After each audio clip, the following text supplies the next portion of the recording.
Pro Group Management. Workers' comp that works for you. This is 7 at 7 from the Las Vegas Review-Journal. Good evening, I'm Jen Ah. Thanks for joining us on 7 at 7. Starting off with weather, sponsored by Star Nursery, your garden's partner for every blooming thing. Joining much of the U.S., Las Vegas is facing excessive heat, with highs peaking at around 113 degrees today. The National Weather Service says the worst is almost behind us. July 21st usually has the highest daily temperature on average. The monsoon moisture should soon cool us down. But how soon? Tonight, we're still facing sizzling temps in the triple digits, with breezes that feel more like a hot blow dryer. The temps should go down to the 90s by midnight. On Friday, the excessive heat warning continues with a high of 114 and low of 87 degrees. On Saturday, expect some cloud coverage with winds around 20 miles per hour. On Sunday, finally, your highs go down. By Monday, we're out of the triple-digit range with a 20% chance of rain. In more top stories, sponsored by Nevada Hand Silver Sky Assisted Living Community. Learn more at nevadahand.org. With the ongoing water shortage, we also want to share with you 3 startling photos from NASA. This is the Overton arm of Lake Mead, not comparing water levels from decades ago, but just 1 year ago and 2 years ago. The summer shrinkage of Lake Mead has drastically slowed but not stopped, dropping about 3/4 of a foot over the past week. Earlier this summer, the lake was dropping 6 to 7 inches a day. Last month, the feds requested Nevada and its neighboring states develop a plan to reduce water consumption by mid-August. And the Nye County DA is asking the state to investigate whether deputies involved in a high-profile triple fatal crash should face criminal charges for their failure to stop the driver, and whether the sheriff's department withheld evidence. Review-Journal's Renee Semmerauer has the details. Yeah, a man who killed 3 people in a DUI crash an hour after police let him drive away in Nye County was sentenced Tuesday to 24 to 60 years in prison. But now the release of that driver is being investigated by the Nye County DA's office. Tyler Kennedy was questioned by deputies but was released an hour before the crash at a rest stop, despite finding evidence of drug use in his truck and noticing he, quote, was probably under the influence, according to the police body cam. A Review-Journal investigation showed 4 sheriff's deputies did not follow DUI policy when questioning Kennedy, and he was not given the required sobriety tests. No words can express how deeply sorry I am, and not a day goes by that I don't think about that day and how I wish it was me instead of them. The Nye County Sheriff's Department maintained officers did not think Kennedy was too impaired to drive, and that officers from the Nevada Highway Patrol and Bureau of Land Management also didn't stop Kennedy. Plus, a former Las Vegas pastor is set to spend the rest of his life behind bars for a double homicide.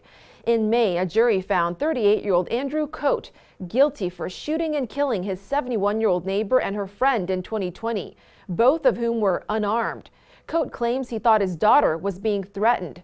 Prosecutors call it a violent murder that was unnecessary.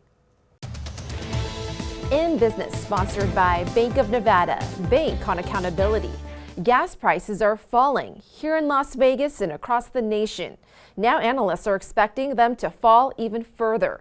The average price of gas in Vegas currently stands at $5.12 per gallon, down from $5.57 last month. Gas prices in the valley have been dramatically dropping since late June, mostly due to supply and demand issues. Demand has dropped drastically due to the high prices, and the West Coast typically sees higher prices than any other place in the country.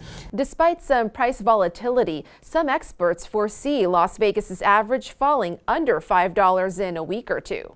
Sports brought to you by Station Casino's STN Sports. Download the app today. Cassie Soto here at Raiders training camp for the first day of on-field practice. Media was allowed to view the first 30 minutes or so of the drills, where we were able to see new additions Devontae Adams and Chandler Jones, who along with head coach Josh McDaniels are taking part in their first training camp as members of the Silver and Black. I think the overall concept of training camp is something that you're used to if you've done it enough, but I just think the anxiety you feel is a good thing, because you want to do right, in your position, your job. And I've gone through a few of these and just really trying to enjoy the process as being a head coach at this point. And, as I've said before, just trying to do the right thing in my role and be a good leader for our team.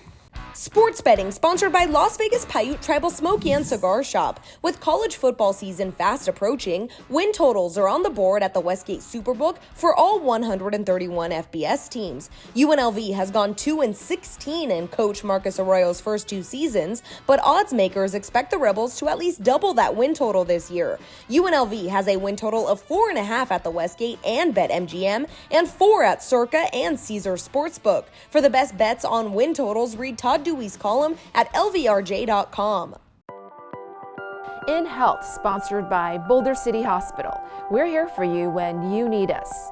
President Joe Biden tests positive for COVID and is reportedly experiencing very mild symptoms, according to the White House. He's taking Paxlovid, an antiviral medication, to reduce symptoms. This comes as Clark County's hospitalization rate dipped for the second week in a row.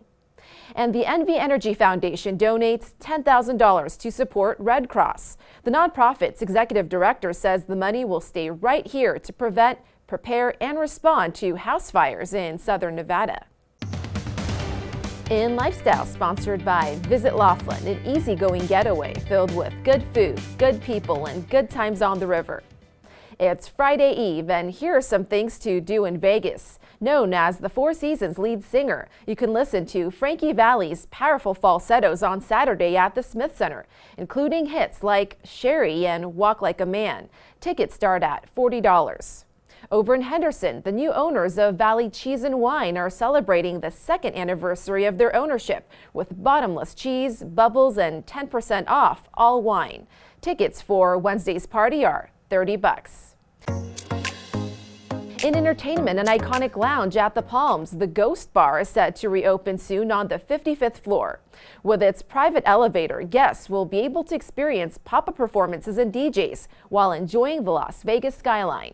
The Ghost Bar will reopen August 3rd. Thank you for watching 7 at 7. If you have a Roku device, just search Review Journal to download our channel. Watch Las Vegas breaking news streaming live on your OTT device. We'll see you tomorrow for more 7 at 7. Review Journal Studio, sponsored by Adam Kuttner. Get the maximum settlement as quickly as possible. This 7 at 7 update, sponsored by Pro Group Management. You're watching 7 at 7 from the Las Vegas Review Journal.